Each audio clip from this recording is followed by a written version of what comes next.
Couturerie est une société spécialisée dans la recherche d'héritiers. Et on travaille essentiellement à la demande de notaires, d'avocats, de syndics d'immeubles, de mairies, de banques, de compagnies d'assurance vie. Et notre métier consiste à retrouver des héritiers dans le cadre de succession. Et pour retrouver ces héritiers, on a une base de données qui est assez unique au monde. On a plus d'1 milliard de données qui ont été numérisées. On a 300 personnes, donc un capital humain qui est très important, ainsi que 46 succursales qui sont réparties en France et en Europe.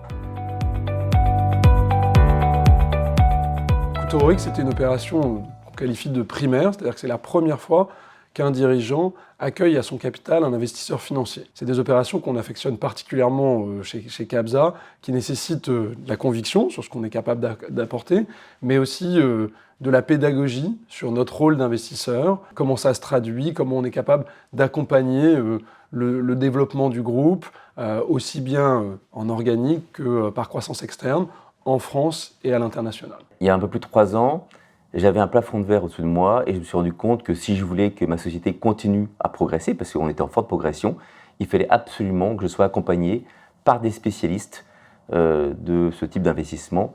Et Cabza a répondu complètement à mes attentes. Un, par sa vision à 360 degrés. Deuxièmement, j'ai trouvé que dès le départ, ils ont posé des questions sur le métier, sur pourquoi ce métier, sur la qualité aussi des hommes qui composaient cette société, et pas que les chiffres. Et voilà, donc c'est pour ça que j'ai choisi cette équipe en particulier. Lorsque j'ai annoncé à mes collaborateurs que Cabza allait rentrer au capital, première réaction, c'est pourquoi avoir fait ça? Tout allait bien, la société est en pleine croissance, et donc c'est forcément un peu une inquiétude. Et je leur ai expliqué en quelques mots que c'était pour eux qu'il n'y aurait aucun changement puisque Cabza était minoritaire au capital. En revanche, pour moi au quotidien, ça allait complètement changer puisque j'aurais un associé à mes côtés. 3 ans après, la question qu'ils me posent maintenant, c'est on ne veut pas qu'ils partent et on ne veut pas un nouveau fonds puisqu'on s'entend très bien avec eux. Ils ont enfin compris que ces associés étaient là pour le bien-être et pour le développement du groupe. Notre rôle, c'est un rôle d'accélérateur, d'appui sur des décisions stratégiques et de fonctionnement avec le dirigeant.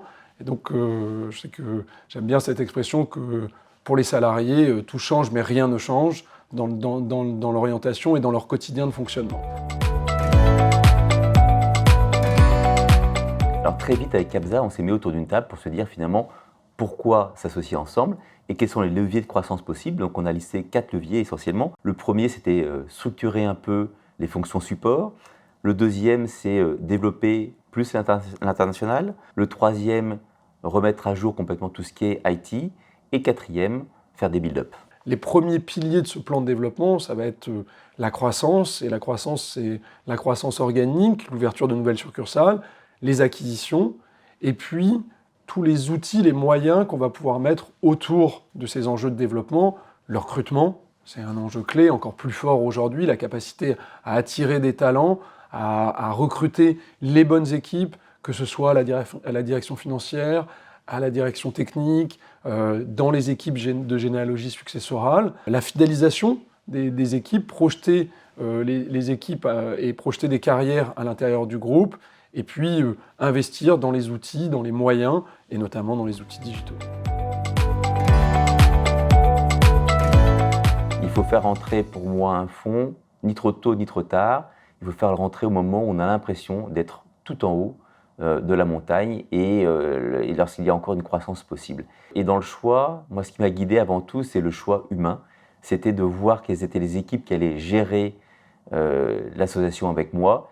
Et lorsque j'ai vu Olivier et Benoît, le fit a tout de suite été très bien passé. Ils ont posé beaucoup de questions sur, avant tout, le capital humain, pas que sur les EBITDA. Et c'est ce qui m'a vraiment séduit. Le socle d'une collaboration avec un fonds, c'est la confiance. Il faut bâtir une confiance entre le dirigeant et l'investisseur financier pour ensuite être capable d'échanger. C'est le socle le plus important. Une fois que vous avez ce socle, vous pouvez partager, échanger, être en accord, être en désaccord sur les sujets, et ensuite être capable de prendre les bonnes décisions. On parle de prendre des décisions. Notre rôle est un rôle de support, d'appui, et le fait de pas supprimer, mais en tout cas limiter la solitude du dirigeant en ayant quelqu'un qui prend les mêmes risques que lui, en tant que coactionnaire, et qui décide à ses côtés et engage la société dans une direction, que ce soit un développement organique ou par croissance externe. Il y a différentes étapes encore à écrire avec Cabza. La prochaine, c'est tout ce qui est IT. On a mis en place ce projet, qui est un gros projet, qui va durer près de 18 ou 24 mois même, et qui est très structurant puisqu'on touche à un outil de production. Autre étape encore importante, c'est au niveau international. On n'a pas terminé, on a d'abord acheté un premier concurrent en Belgique, mais on a d'autres projets au niveau européen. Et le dernier projet aussi, on s'est rendu compte qu'il y avait encore de la croissance organique à faire au niveau des bureaux en France et même des bureaux européens, c'est d'actionner ce levier-là. Et aujourd'hui, si j'essaie de catégoriser, il y a poursuivre ce qui a déjà été fait.